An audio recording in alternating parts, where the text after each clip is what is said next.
నీ జీవితంలో గుండెల్లో ఒకటి పెట్టుకొని నోటితో ఒకటి మాట్లాడడం నువ్వు ప్రారంభించావంటే నువ్వు సాతాను కబంధ హస్తాల్లో పడతావనే సంగతి వాస్తవం. రాసి పెట్టుకొని స్టాంప్ వేసి నేను సంతకం పెడతా.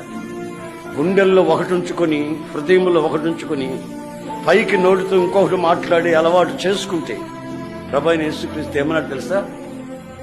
మీరెవరైనా సరే అవునంటే అవును, కాదంటే కాదు అని మాట్లాడుకోండి. వాటికి మించినవి ఏమైనా ఉంటే అవన్నీ సాతాను నుండి పుట్టాయి. సాతాను నుండి పుట్టాయి. రక్షించబడ్డాము, వస్తున్నాం, మందిరానికి వస్తున్నాం, బైబిల్ కూడా చదివాం, మాకు బ్యాడ్జీలు కూడా ఇచ్చారు, పెన్లు కూడా ఇచ్చేశారు, అమ్మ ఇంకేముంది మా పరిస్థితి అని మీరు అనుకుంటున్నారేమో. కానీ లోపల ఒకటి బయటకు ఒకటి.